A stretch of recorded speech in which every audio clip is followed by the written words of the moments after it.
Good morning, dear students. Hope you all are doing well. So, yesterday I taught you about the sentence. Today, I'm going to tell you about kinds of sentences.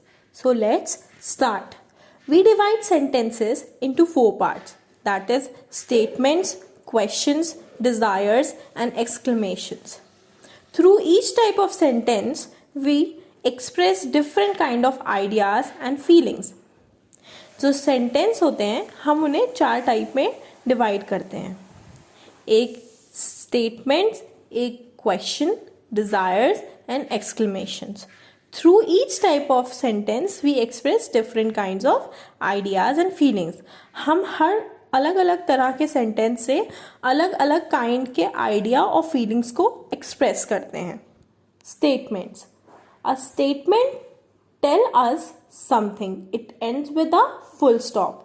जो statement होता है वो हमें किसी चीज़ के बारे में बताता है और ये हमेशा फुल स्टॉप से एंड होता है. A statement may be positive और नेगेटिव. जो स्टेटमेंट होता है या तो येस सेंटेंस हो सकता है या फिर नेगेटिव नो सेंटेंस हो सकता है. For example, the tiger is a brave animal. It's a statement. Boxers are strong. Mr Rao lives here. तो ये हो गए येस स्टेटमेंट. और जो नो स्टेटमेंट्स होते हैं वो होते हैं the sheep is not a brave animal. ये स्टेटमेंट तो है बट एक नेगेटिव स्टेटमेंट है. Children are not strong. ये भी एक नेगेटिव सेंटेंस है. Mrs Basu does not live here. तो ऐसे हम लोग अलग अलग स्टेटमेंट्स को पॉजिटिव और नेगेटिव में डिस्क्राइब करते हैं और हमेशा जो स्टेटमेंट्स होते हैं इनके आगे फुल स्टॉप लगता है. नोट, अ नेगेटिव और no sentence always has a negative word in it. जो नेगेटिव और नो सेंटेंस होते हैं उसमें हमेशा नेगेटिव वर्ड्स होते हैं like no, not, never, nothing, none, nobody, etcetera.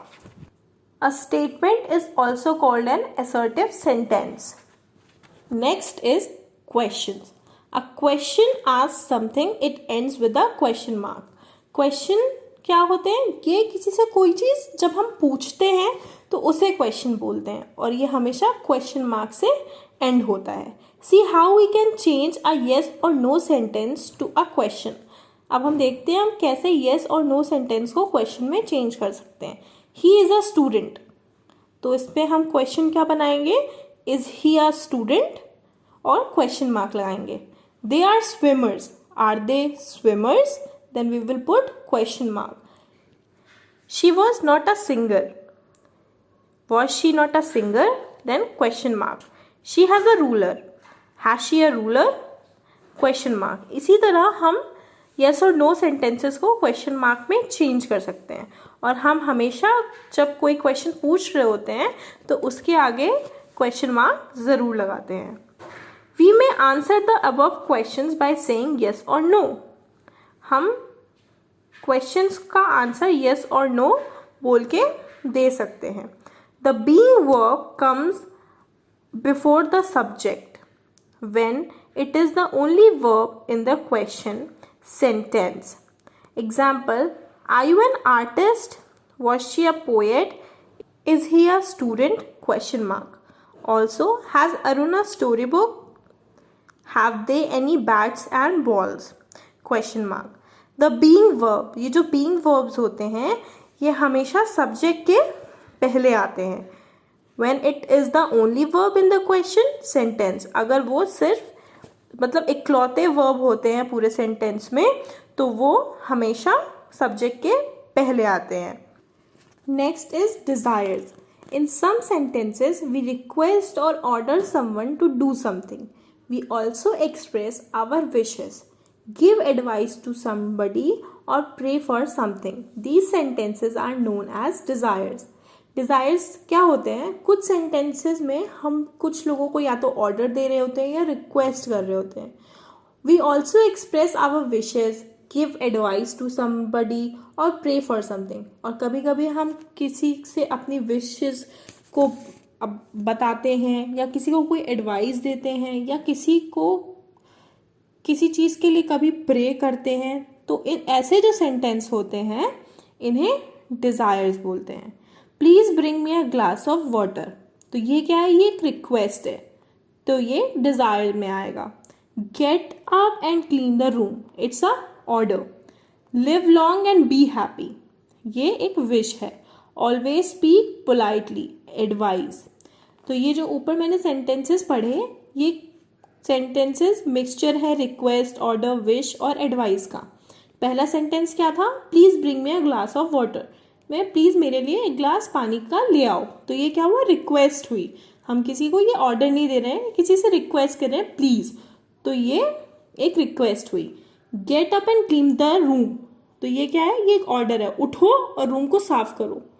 Live long and be happy, ये एक विश है। जैसे हम कभी किसी को विश करते हैं, किसी का बर्थडे विश किया और बोला live long and be happy, तो ये एक विश हो गई। ऑलवेज स्पीक पोलाइटली, हमेशा धीरे बोलना चाहिए, ये एक एडवाइस है। ये ना तो हम किसी को रिक्वेस्ट कर रहे हैं, ना ऑर्डर कर रहे हैं, ना विश कर रहे हैं, ये हम किसी को एडवाइस कर रहे हैं। ये सामने वाले पे डिपेंड करता है कि वो इस एडवाइस को लेता है या नहीं। Kindly give me some money, prayer और अपील, तो ये एक क्या है, ये एक अपील है या प्रेयर है कि मुझे प्लीज़ थोड़े पैसे दे दो। When we request someone to do something for us or pray to someone for help, we say please or kindly at the start of or at the end. तो जब हम कभी किसी से कुछ मांग रहे होते हैं या हेल्प कर के लिए उसे मदद मांग रहे होते हैं, तब हम हमेशा प्लीज़ और काइंडली का यूज़ करते हैं, या तो स्टार्ट में या तो एंड में। When we order another person to do some work, we usually omit the subject. जब हम किसी को ऑर्डर दे रहे होते हैं कोई काम करने के लिए, तो हम क्या करते हैं, सब्जेक्ट को ओमिट कर देते हैं, मतलब हम सब्जेक्ट का नाम नहीं लेते हैं। या फिर we may call the person by the name, या फिर उसको उसके नाम से बुलाते हैं। If we order more than one person, we use the plural form such as boys start writing. या किसी भी कभी जब भी हम बहुत सारे लोगों को ऑर्डर दे रहे होते हैं, तब हम प्लूरल फॉर्म को यूज़ करते हैं। जैसे कि अगर मैंने आप लोगों को बोला कि तुम लोग ये काम करो, तो मैं क्या बोलूँगी, students start doing this work. तो हम इस तरह क्वेश्चन को फ्रेम करते हैं। Next is wishes and advice, generally begin with a verb और एडवर्ब। तो जो जितनी भी विशेज और एडवाइस होती हैं वो जनरली किससे स्टार्ट होती हैं, वो या तो वर्ब या फिर एडवर्ब से स्टार्ट होती हैं। Desires are also called imperative sentences. Next is exclamations. Exclamations express sudden feeling of joy, surprise, shock, sadness और pleasure. जो exclamations होते हैं, ये जो sudden feelings होती हैं, जैसे जब हम बहुत खुश हो जाते हैं या शॉक हो जाते हैं या उदास हो जाते हैं या hमें कोई चीज़ बहुत अच्छी लगती है, तो उन्हें एक्सप्रेस करने के लिए exclamations होते हैं. We put an exclamation mark after the special sound we utter to mark our feeling. हम exclamation marks का यूज़ तब करते हैं जब हम कोई ऐसा शब्द बोलते हैं जिससे हमारी feelings express होती हैं. For examples, like take sadness, Alice, oh. इस तरह के वर्ड्स जब हम यूज़ करते हैं तो इसके आगे हम exclamation mark लगाते हैं. यहाँ पे एग्जाम्पल दिए हुए हैं एक्सक्लेमेशंस के, आप इन्हें पढ़ के याद कर लीजिएगा कि ऐसे शब्दों के आगे हमें एक्सक्लेमेशन मार्क लगाना है. Exclamations are also called exclamatory sentences. So these are some kinds of sentences. For today it's enough. We will study further in next class. Till then, take care.